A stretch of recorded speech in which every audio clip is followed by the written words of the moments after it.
We're back here with the 2023 BMW S1000RR. I just want to go over with you guys what parts that we know fit so far on this motorcycle. So we know the mirror block-offs 100% fit. That means pretty much any mirror block-offs, these fairings are the same. So the mirror block-offs do fit. Ours will have, of course, the new logo and the old logo if you wanted the old stuff. The new logo is, of course, that right there. We also know that our plate block-off fits right there. Have the new or old logo on that one too.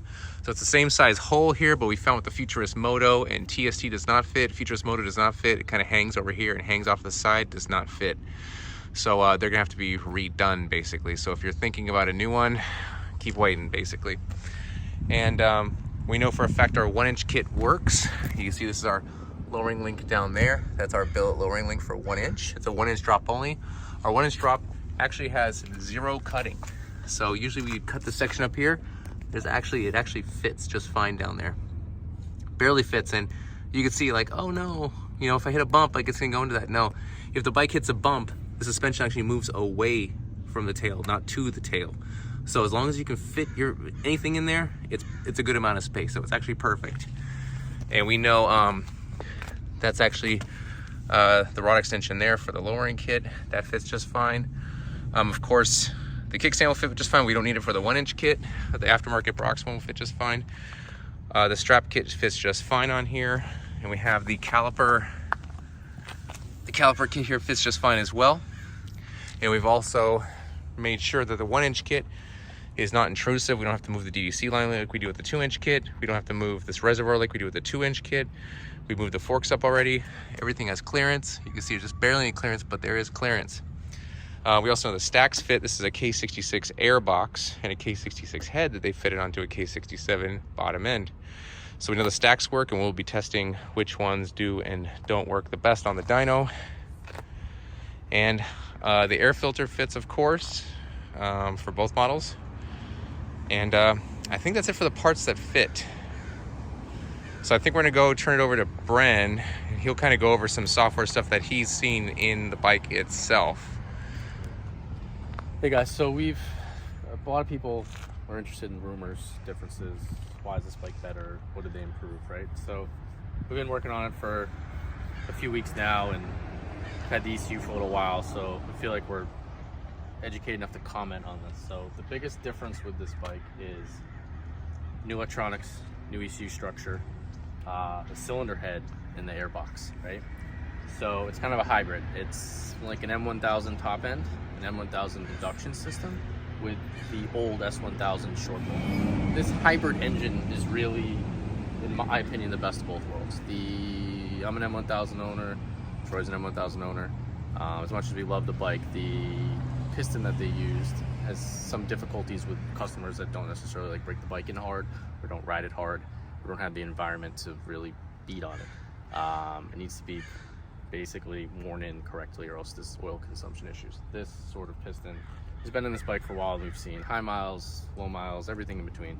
It's more suitable for street use. So this motor has a longer shelf life before rebuild than the older bottom end. So what we've seen in the computer is interesting. Obviously with the different cylinder head, you get like 200 more RPM. You get a severe 2nd, 3rd, 4th, and 5th mid-range flat spot, and after 13,000 like the M1000 was, you get a roll-off and throttle closure that you didn't get in the 2020 models.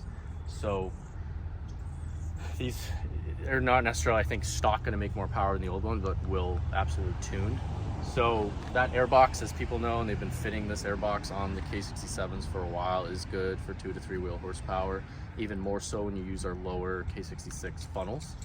You know, you get the upgraded caliper in the front now. A lot of people had problems with the old Haynes styles, the BMW style. You finally get the good caliper. There's definitely better tire options, I find, from the factory than the 2020. But I guess the difference is the frame, the triple, and the forks are different than the previous model, along with the slide control.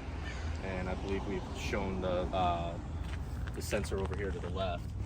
The ECU has a very interesting traction control model now, using the slide control. There's a lot of amazing feedback from the people that have been able to ride these, you know, pre-release on the track that they've shared with us. I know the biggest common gripe with the K67 was people that were racing them at a pretty spirited level. Moto America people have some gripes that the traction control is still pretty intrusive when there's slicks on, even with it off. So this will allow the bike to be ridden harder, faster, with less intervention for those people. BMW definitely has the most power out of the people that are competing with, say, stock engines, but the electronics were holding it back. So we believe that's going to be a game changer for people that are maybe frustrated with the previous chassis. I guess other than that, there's just all the updates and the tweaks that were done to this bike are beneficial for anyone from a street rider to a drag racer to a roll racer to road course. I mean, it's just done. Everything's kind of been tweaked in the right direction. You have, in my opinion, the best factory quick shifter maps that I've ever seen. It drives excellent. The throttle response is excellent. I mean, it's essentially, minus the restrictions and other things, it's really been refined over the years that it's just like an awesome bike right out of the box. So we're gonna one by one put our different parts on this bike. We've obviously finished the lowering kit and things.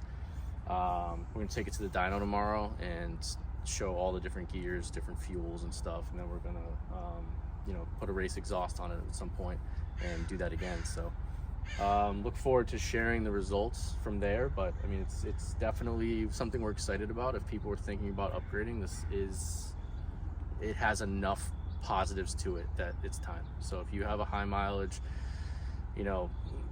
problem prone K67, it might be time to upgrade. We definitely believe that everything is a step in the right direction. We're excited to see what it holds.